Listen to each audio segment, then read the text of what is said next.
അല്ല അപ്പൊ അങ്ങനെയേ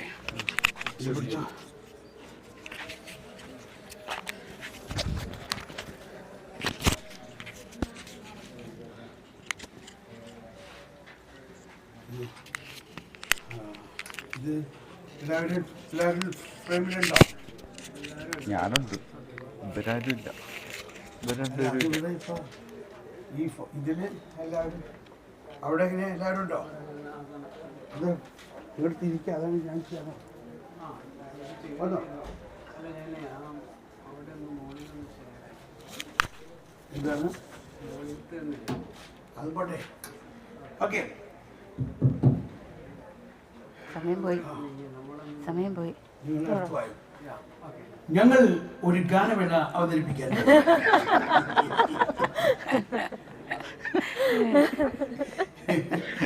ഒരിക്കൽ ധ്യാനത്തിന് നന്ദി പറയാൻ വിളിച്ചപ്പോൾ ഒരച്ഛൻ വന്നിട്ട് എനിക്ക് പറയാനുള്ള കാര്യങ്ങൾ ഞാനൊരു കഥാപ്രസംഗ രൂപത്തിൽ അവതരിപ്പിക്കാൻ പോവുകയാണ്.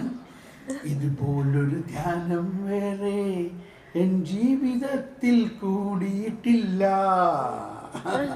പരിശുദ്ധ കൃത്വം എന്നിൽ തന്നെ വസിക്കുന്നു. ഇതുപോലൊരു ധ്യാനം എന്ന് പറഞ്ഞ് ധ്യാനത്തിലെ മുഴുവൻ കാര്യം. ഓക്കെ, അപ്പോൾ ഇതാണ് നമ്മുടെ സങ്കീർത്തന ടീം. മുഴുവൻ ആൾക്കാർ വന്നിട്ടില്ല. നിങ്ങൾക്ക് അതിൻ്റെ ഒരു രുചി പകരാൻ വേണ്ടിയിട്ട് ഒന്നാം സങ്കീർത്തനം, ആ സങ്കീർത്തനത്തിൻ്റെ വ്യാഖ്യാനത്തിൻ്റെ പുസ്തകം ഉണ്ടാക്കിയത് ഞാനൊന്ന് ഒന്ന് കാണിച്ചു കൊടുക്കട്ടെ, ഒന്ന് കൊതിപ്പിക്കാനായിട്ടാണ്. കൊടുക്കാനല്ല, താഴെ ചുവന്ന പുസ്തകം.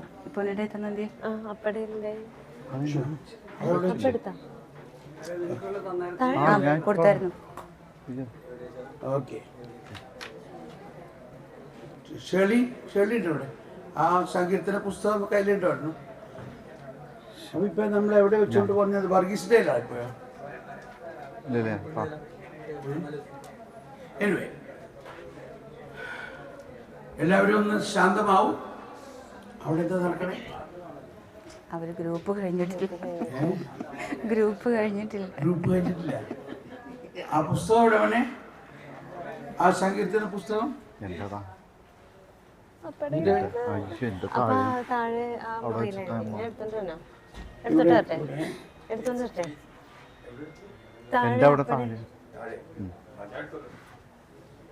ഓക്കെ. 150 സങ്കീർത്തനത്തിലും ഏറ്റവും പ്രധാന രഹസ്യം ക്രിസ്തു വിജ്ഞാനീയമാണ്. ക്രിസ്തുവിനെ കുറിച്ചാണ്. ക്രിസ്തുവിലൂടെ സമൂഹത്തിന്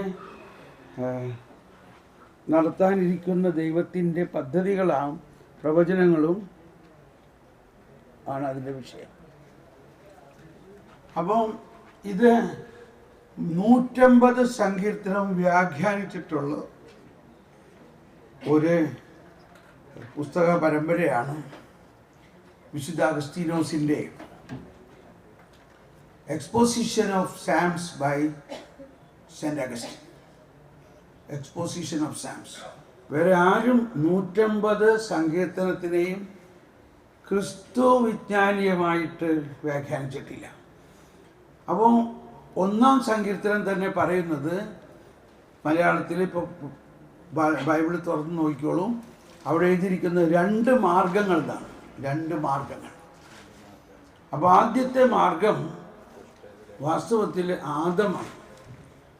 അപ്പോൾ അവിടെ ആരംഭിക്കുന്നത് ഇങ്ങനെയാണ്: ദുഷ്ടരുടെ ഉപദേശം സ്വീകരിക്കുകയോ പാപികളുടെ വഴിയിൽ വ്യാപരിക്കുകയോ പരിഹാസകരുടെ പീഡനങ്ങളിലിരിക്കുകയോ ചെയ്യാത്തവൻ ഭാഗ്യവാൻ. ഓക്കെ, അപ്പൊ ഇവിടെ ചെയ്യാത്തവൻ എന്ന് പറയുന്നത് ഈശോയാണ്. ചെയ്തവനോ ആദമാണ്. അത് വെച്ചുകൊണ്ട് നമ്മൾ ഈ സങ്കീർത്തനത്തിനെ മനസ്സിലാക്കണം. ദുഷ്ടരുടെ ഉപദേശം സ്വീകരിക്കുകയോ പാപികളുടെ വഴിയിൽ വ്യാപരിക്കുകയോ പരിഹാസകരുടെ പീഡനങ്ങളിലിരിക്കുകയോ ചെയ്യാത്തവൻ ഭാഗ്യവാൻ.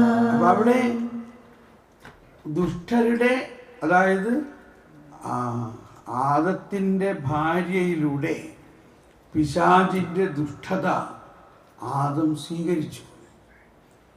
ദുഷ്ടരുടെ ഉപദേശം സ്വീകരിക്കുകയും പാപികളുടെ വഴിയിൽ വ്യാപരി. അപ്പൊ ഈ പാപം എന്ന് പറയുന്നത് ഒരു പകർച്ചവ്യാധി പോലെയാണ്. അത് ഒരാളിൽ വന്നു കഴിഞ്ഞാൽ അത് വ്യാപരിക്കും. അങ്ങനെ ലോകം മുഴുവനും പാപത്തിൻ്റെ വ്യാകരണത്തിന് ഈ ഒരാൾ മൂലം കാരണമായി. അതാണ് അയാളുടെ ഏറ്റവും വലിയ തെറ്റ്. അപ്പോ ദുഷ്ടരുടെ ഉപദേശം സ്വീകരിക്കുകയോ പാപികളുടെ വഴിയിൽ വ്യാപരിക്കുകയോ. അങ്ങനെ പാപികളുടെ ഒരു വഴി ഉണ്ടാക്കി കൊടുത്തു, ഒരു വ്യാപരണം. അതിന്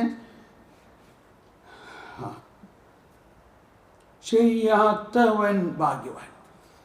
അപ്പോൾ വിശുദ്ധ അഗസ്തീനോസ് ഇതിനെക്കുറിച്ച് പറയുന്നത്, അതിപ്പം വിശദമായി ഞാൻ പറയുന്നില്ല, അത് ആദമാണ്. അവിടെ ആദം 3 കാര്യം ചെയ്യുന്നു. ഒന്ന്, ആ ദൈവത്തിൽ നിന്നും അകന്നു വ്യാപരിക്കുകയോ പരിഹാസകരുടെ പീഠങ്ങളിൽ ഇരുന്നു.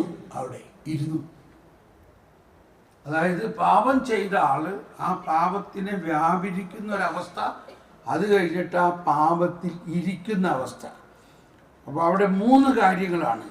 ഒന്ന് വ്യാപരിച്ചു, മറ്റൊന്ന് അവിടെ ഇരുന്നു, അവിടെ നിന്നു.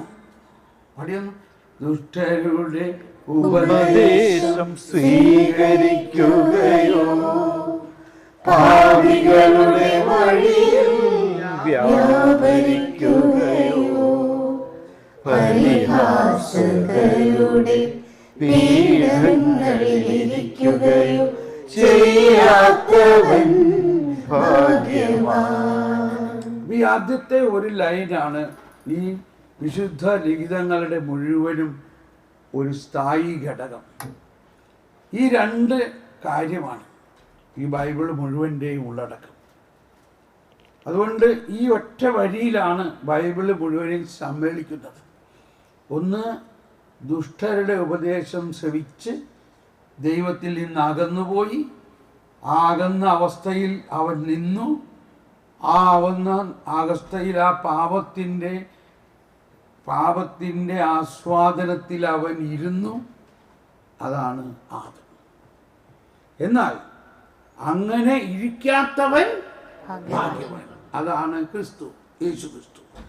അവന്റെ ആനന്ദം കർത്താവിന്റെ നിയമത്തിലാണ്, രാവും പകലും അവൻ അതിനെ കുറിച്ചു ധ്യാനിക്കുന്നു.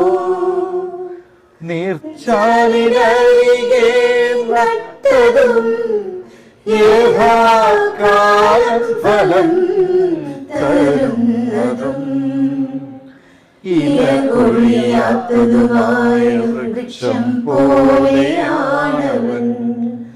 അവന്റെ പ്രവൃത്തികൾ സഫലമാകുന്നു. അതാണ് യേശു ക്രിസ്തു. അപ്പൊ യേശു ക്രിസ്തു എന്ന് പറഞ്ഞാൽ വചനമാണ്. വചനം ആദിയിലുണ്ടായ വചനം, ദൈവത്തോടൊപ്പമായിരുന്ന വചനം, മനുഷ്യനായി അവതരിച്ച വചനം. അപ്പോൾ അവൻ്റെ ആനന്ദം എന്താ? കർത്താവിൻ്റെ വചനത്തിലാണ്, അതാണ് നിയമത്തിലാണ്. അവന് വേറെ ഒന്നും ചിന്തിക്കാനില്ല, പറയാനില്ല. അവൻ രാവും പകലും അവൻ അതിനെ കുറിച്ച് ധ്യാനിക്കും. അതാണ് രാവും പകലും കർത്താവിൻ്റെ നിയമം അഥവാ വചനം ധ്യാനിക്കുന്നു, പ്രാർത്ഥിക്കുന്നു, അതിലായിരിക്കുന്നു. അങ്ങനെയുള്ളൊരു വ്യക്തി എന്ത് സംഭവിക്കും? അവൻ എന്തുപോലെയാണ്? നട്ടതും യഥാകാലം ഫലം കൊഴിയാത്തതും ഇല കൊഴിയാത്തതുമായ വൃക്ഷം പോലെയാണവൻ. അവന്റെ പ്രവൃത്തികൾ സഫലമാകുന്നു.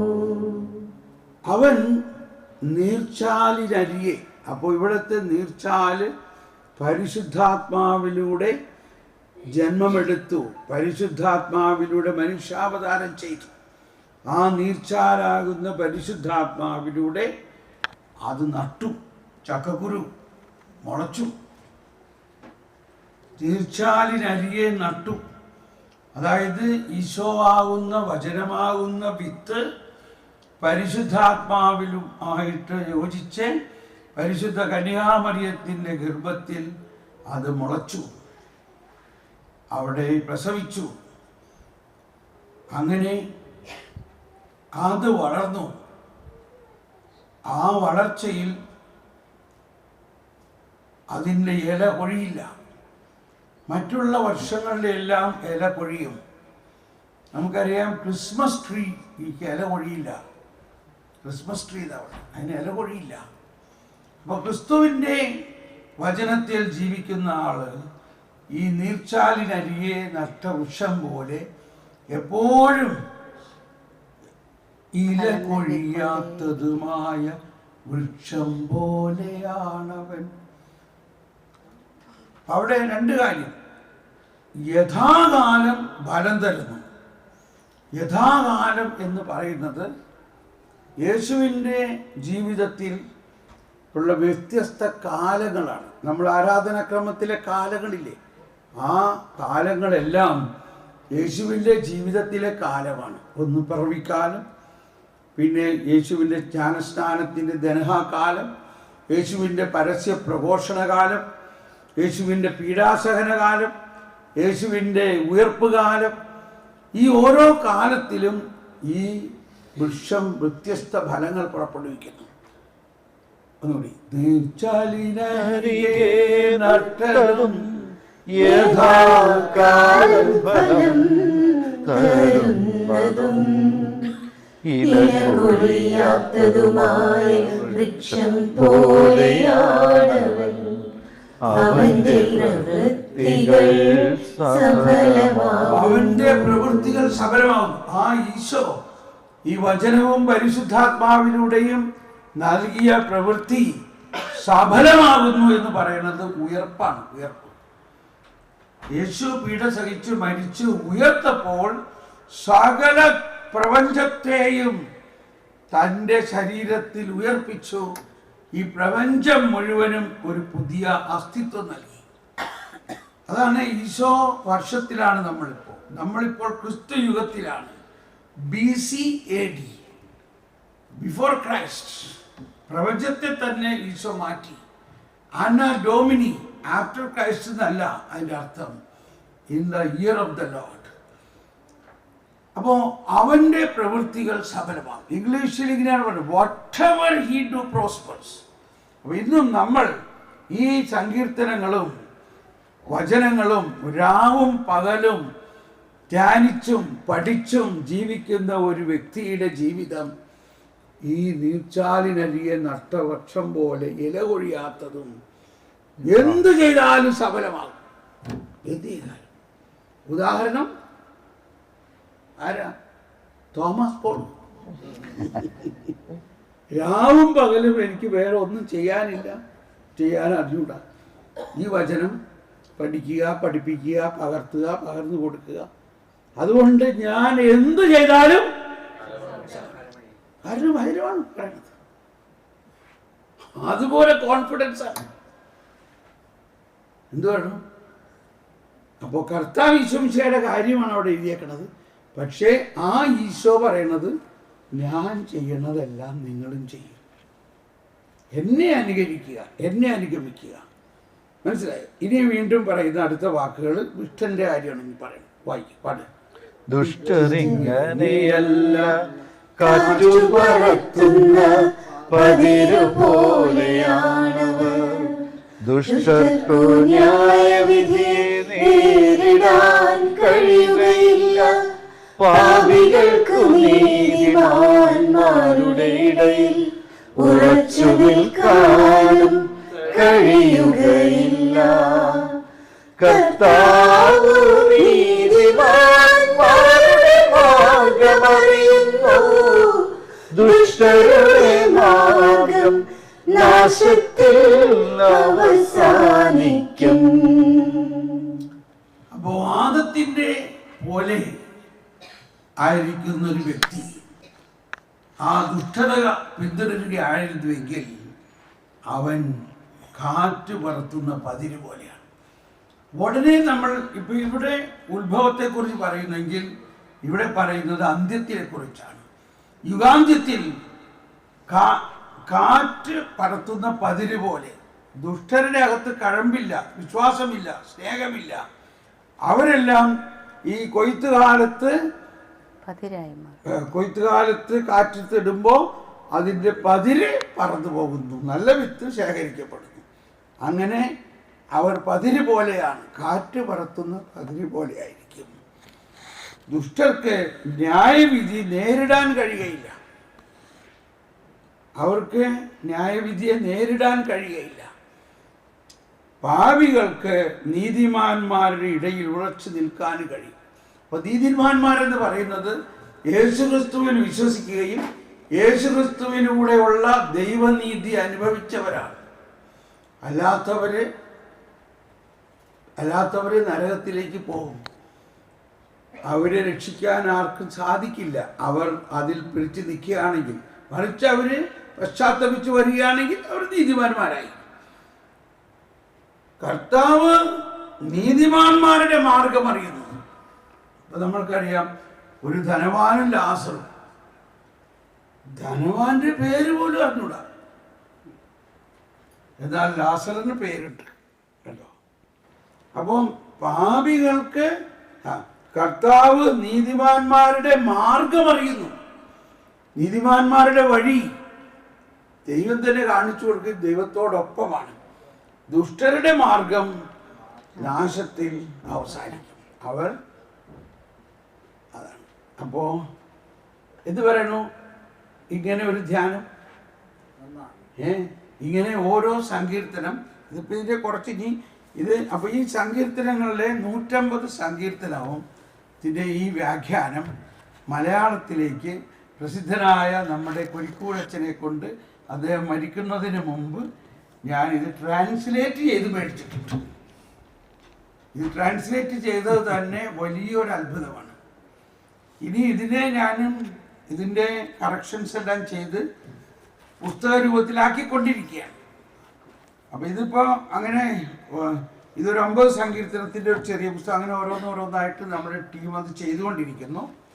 പക്ഷെ ഇതിനെക്കുറിച്ച് ഉള്ള പ്ലാൻ, ഇതിനെ വ്യാകരണമെല്ലാം ചെക്ക് ചെയ്ത് വീണ്ടും കറക്ഷൻ ചെയ്ത്, എന്നിട്ടിത് മനുഷ്യന് നമ്മൾക്ക് മനസ്സിലാവുന്ന രീതിയിൽ ഇതിൻ്റെ ഇടയ്ക്ക് കുറച്ച് കമൻട്രി കൂടി ഞാൻ ചേർക്കണമെന്നാണ് പറയണം. വേണോ? വേണം. അങ്ങനെ ഇത് ഒരു പുസ്തക പരമ്പരയായിട്ട് നമുക്ക് ഉണ്ടാക്കാം. ഇതൊക്കെ ബൈബിൾ അക്കാഡമി ആരംഭിച്ചു.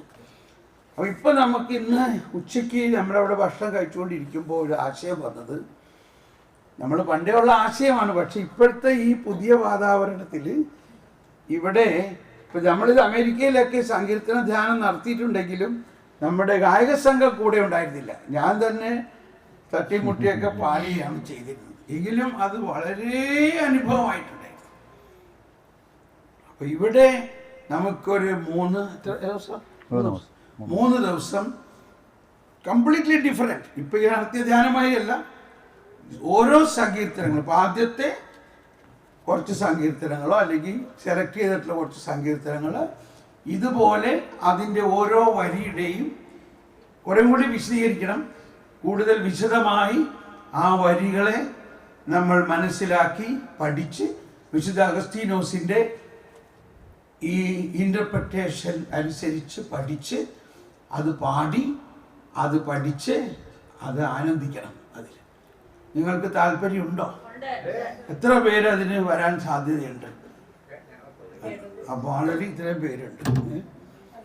ഇപ്പം നമ്മളൊരു സജഷൻ ഉള്ളത്, വർഗീസേ, വിൻസെന്റ്,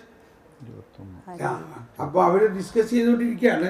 ഞാൻ ഈ ജൂൺ മാസത്തിൽ തിരിച്ചു വരുന്നുണ്ട്.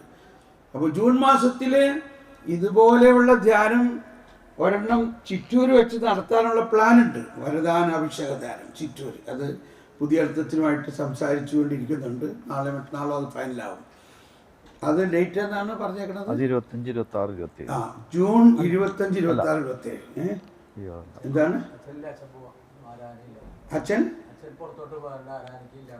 ഓക്കെ, നമ്മൾ ചെയ്യാം. ഓക്കെ, അപ്പൊ നമുക്ക് സമാധാനമല്ലോ.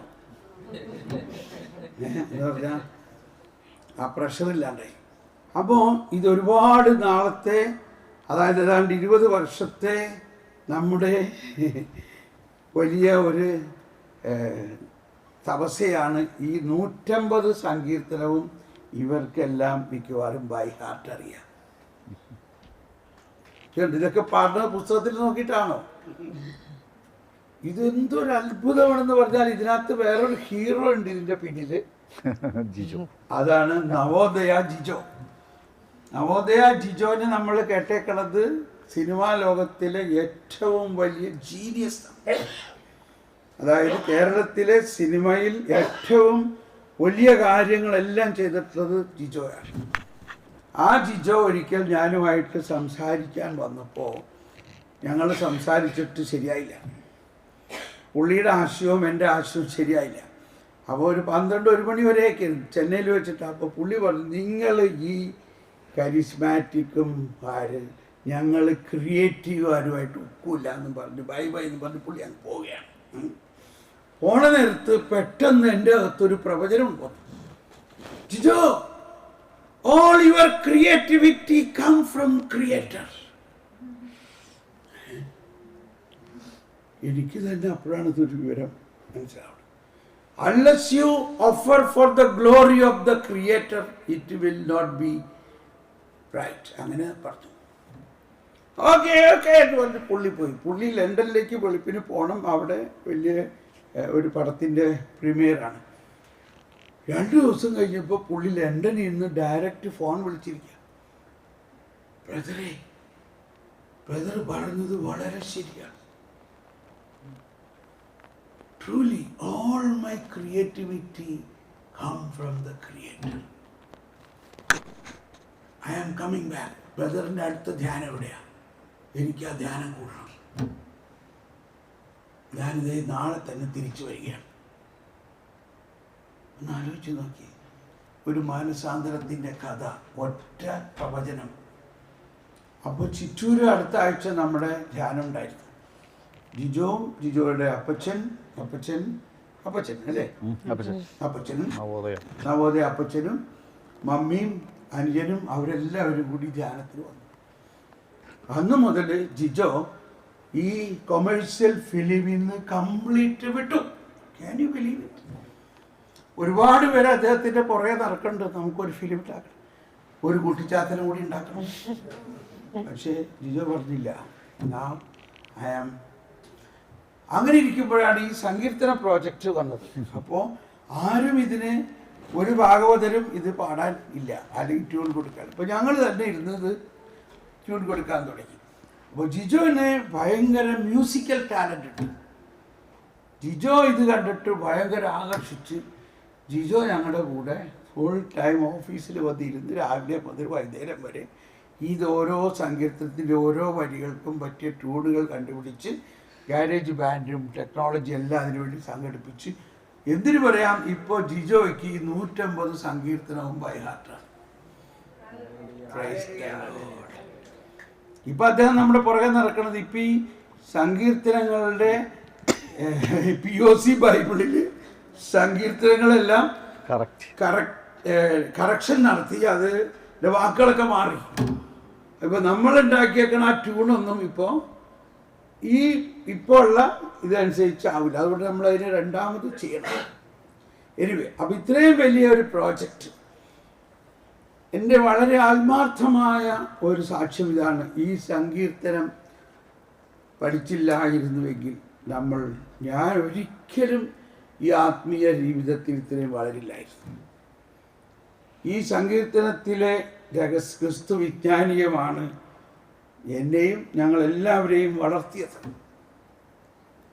അതുകൊണ്ട് ആ ഡേറ്റ്, ജൂൺ മാസത്തിലെ ഡേറ്റ് നമ്മൾ കൺഫേം ആക്കണോ?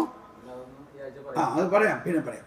അപ്പോൾ മിക്കവാറും ജൂൺ മാസത്തിൽ ഞാൻ വരുമ്പോൾ 2-3 ധ്യാനങ്ങൾ ഇവിടെ ഉണ്ട്. ഒന്ന് പബ്ലിക്കായിട്ട് തുറന്നിട്ടുള്ളത് പുതിയടുത്ത ചിറ്റൂരത്തെ ധ്യാനമാണ്, അത് വരദാനത്തിൻ്റെയാണ്.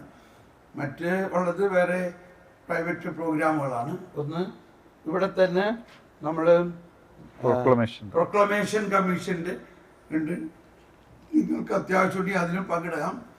ഓക്കെ, അപ്പോൾ സാധിക്കുന്നവർ ഇത് കൂടുകയാണെങ്കിൽ ഈ 3 ദിവസവും ഓരോ സങ്കീർത്തനങ്ങളുടെ ആഴത്തിലേക്ക് ഇറങ്ങി അങ്ങയുടെ വെള്ളച്ചാട്ടങ്ങളുടെ ഇരമ്പൽ കൊണ്ട് ആഴത്തെ വിളിക്കുന്നു, അങ്ങയുടെ തിരമാലകളും ഓളങ്ങളും എന്റെ മീതെ കടന്നു പോകുന്നു. One more time.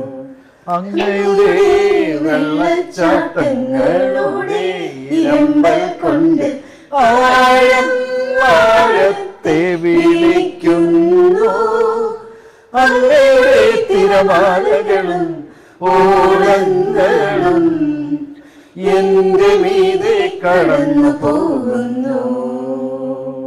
എങ്ങനെയുണ്ട്? ഇപ്പൊ ഇതൊരു കഥാപ്രസംഗമായി ആയില്ലേ? ഈ ശൈലി എന്തുണ്ട്? അപ്പോൾ എനിക്കിത് പാടാൻ ആളുകൾ ഉണ്ടാകുമ്പോഴാണ്, ഇത് പാടുമ്പോഴാണ് ഇതിൻ്റെ രഹസ്യങ്ങൾ പുറത്തു വരുന്നത്. പാടുമ്പോഴാണ്. ഉദാഹരണത്തിന് 61 എനിക്കപ്രാപ്യമായ പാറയിൽ എന്നെ കയറ്റി നിർത്തണമേ, എനിക്കപ്രാപ്യമായ പാറയിൽ എന്നെ കയറ്റി നിർത്തണമേ. അങ്ങാണെന്റെ രക്ഷാകേന്ദ്രം, ശത്രുക്കൾക്കെതിരെയുള്ള സുശക്തഗോപുരം.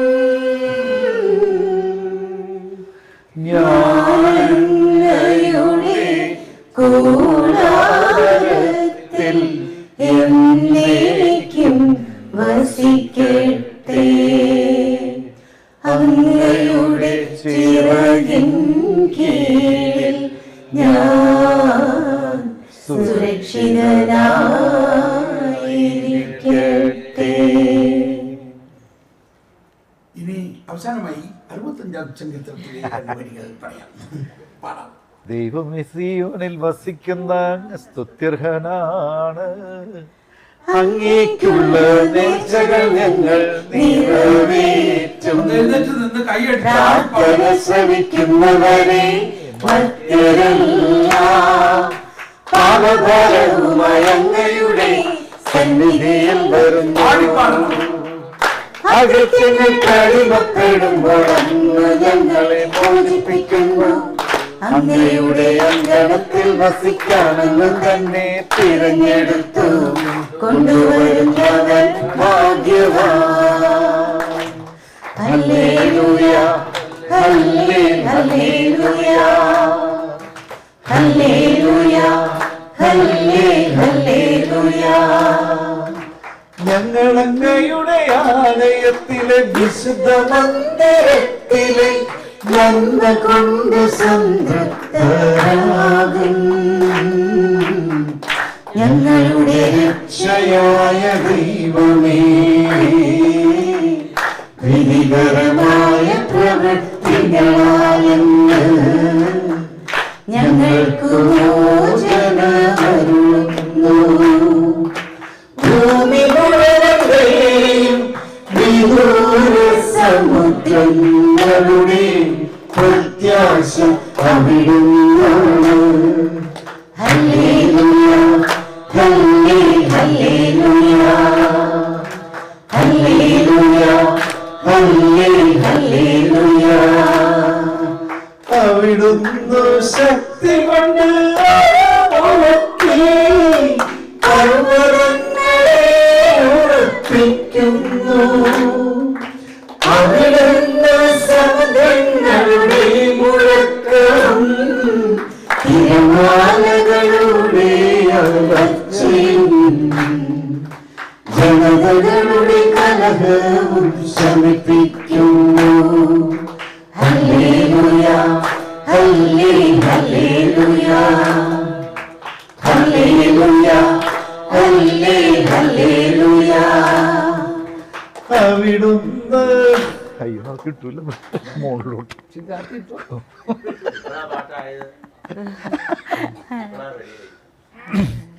അവിടുന്ന് ഭൂമിയെ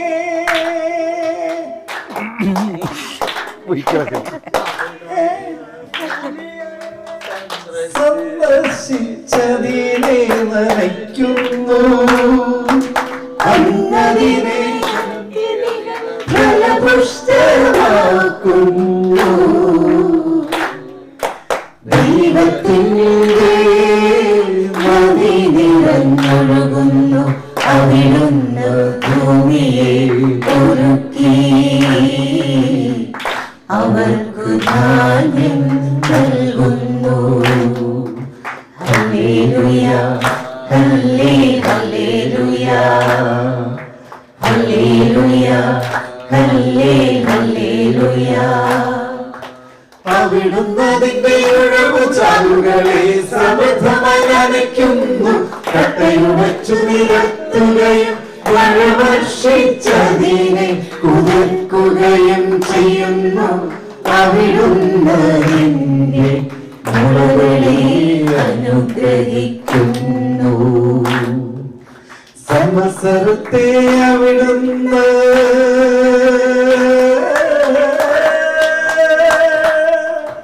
സമൃദ്ധി കൊണ്ട് മകുടം ചാർത്തുന്നു. അങ്ങയുടെ ചാലുകൾ പുഷ്ടിപ്പൊഴിക്കുന്നു.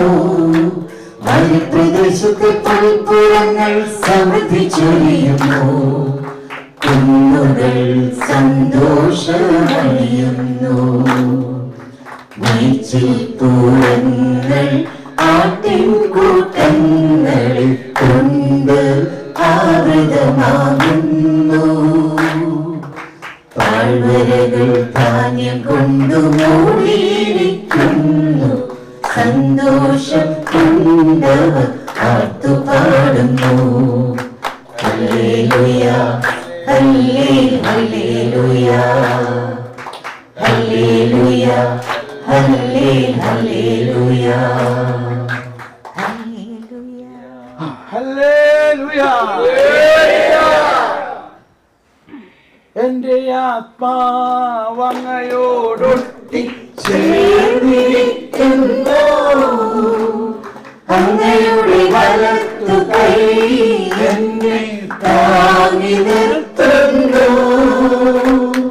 എന്റെ ആത്മാവ് അങ്ങയോടൊട്ടി ചേർന്നിരിക്കുന്നു. അങ്ങയുടെ വലത്തു കൈ എന്നെ താങ്ങി നിർത്തുന്നു. എന്റെ ജീവൻ നശിപ്പിക്കാൻ നോക്കുന്നവർ ഭൂമിയുടെ അഗാധ ഗർത്തങ്ങളിൽ പതിക്കും. അവർ വാളിന് ഇരയാകും. അവർ കുറുനരികൾക്കു ഭക്ഷണമാകും. എന്നാൽ രാജാവ് ദൈവത്തിൽ സന്തോഷിക്കും. അവിടുത്തെ നാമത്തിൽ സത്യം ചെയ്യുന്നവർ അഭിമാനം കൊള്ളും. ഗുണയരുടെ വായടഞ്ഞു പോകും. ദൈവമേ അവിടുന്നാണെന്റെ ദൈവം. ഞാനങ്ങയെ തേടുന്നു. എന്റെ ആത്മാവ് അങ്ങേയ്ക്കായി പ്രാർത്ഥിക്കുന്നു. Praise the Lord. എന്താണ് ആ ഡേറ്റ് പറഞ്ഞത് ഉദ്ദേശം? 21, 22, 23. അപ്പം ഇപ്പൊ കൺഫേം അല്ലെങ്കിലും ജൂൺ മാസം 21, 22, 23 ഇങ്ങനെ ഒരു ധ്യാനം നടത്താനുള്ള ഒരു പ്രപ്പോസൽ ഞങ്ങൾ ഇവിടെ അവതരിപ്പിച്ചിട്ടുണ്ട്. അതവിടെ വേണ്ടപ്പെട്ട കോമ്പിറ്റൻ്റ് അതോറിറ്റി അതിന് ഉത്തരം നൽകുമ്പോൾ അത് നടക്കും. നമ്മൾ വിശ്വസിച്ച് പ്രാർത്ഥിക്കാം നടക്കാൻ. അപ്പോൾ ഇത് ഈ യൂട്യൂബിലൂടെ കേട്ടുകൊണ്ടിരിക്കുന്നവരും എല്ലാം ശ്രദ്ധിക്കുക. ഇവിടെ മെൽബോണിൽ നിന്നൊരു ചേച്ചി വന്നേക്കണം. ഇത് പ്രോഗ്രാം ഇവിടെ നടന്നിട്ട് അവരതനുസരിച്ച് ഹോളിഡേ ഒക്കെ ആക്കി വന്നിരിക്കുന്നു. അങ്ങനെ ലോകത്തിൻ്റെ നാനാഭാഗത്തു നിന്നുള്ളവരും ഈ ജൂൺ മാസം 21, 22 തീയതികളിൽ വരാൻ സാധിക്കുകയാണെങ്കിൽ ഈ ഹാള് നിറച്ച് ആൾക്കാരുണ്ടാകണം. അങ്ങനെ ഈ സങ്കീർത്തനത്തിൻ്റെ യഥാർത്ഥ മാധുര്യം. അപ്പൊ ഇതിന്റെ ഒരു 9 അധ്യായങ്ങൾ ഇതേമാതിരി മലയാളത്തിലാക്കിയിരിക്കുകയാണ്. ഇത് ഇനി ഇതിനെ ഒരുപാട് പണിയുണ്ട്. ഇതിന്റെ ഇടയ്ക്ക് ഇതിന്റെ വ്യാഖ്യാനം കൂടി ചേർക്കാൻ പറ്റുമെന്ന് നോക്കണം. പറ്റുകയാണെങ്കിൽ ഇതൊരു പുസ്തക രൂപത്തിൽ വരുന്ന ആളുകൾക്കെല്ലാം തൽക്കാലം തരാൻ പറ്റും. അത്രയും അധ്യായങ്ങൾ നമ്മൾ ഏത് സങ്കീർത്തനങ്ങൾ പാടുന്നുവോ അതിൻ്റെ വിശുദ്ധ അഗസ്തീനോസ് നൽകിയിരിക്കുന്ന വ്യാഖ്യാനത്തിനെ വിവരിച്ചിട്ടായിരിക്കും അത് പറയും. ആ വ്യാഖ്യാനങ്ങളും അതിൻ്റെ കൂടെ വെച്ചിട്ട് പുസ്തക രൂപത്തിൽ ആക്കി തരാം. അങ്ങനെ നമ്മൾ ഈ സങ്കീർത്തനം എന്ന ഈ മഹാവിജ്ഞാനത്തിലേക്ക് നമുക്ക് പ്രവേശിക്കാം. അത് നമ്മുടെ ജീവിതത്തെ തീർച്ചയായിട്ടും വളരെ അനുഗ്രഹിക്കും. നമുക്കിരിക്കാം. ഇനി നിങ്ങൾ വന്ന് സാക്ഷ്യപ്പെടുത്തേണ്ടതാണ്. ഞാൻ അപ്പോഴേക്കും ഈ ചാനലൊന്ന് മാറ്റിക്കോട്ടെ. എവിടെ പോയി വരിക? ഒരു മിനിറ്റ്, നിങ്ങൾ റെഡി ആയിക്കോ.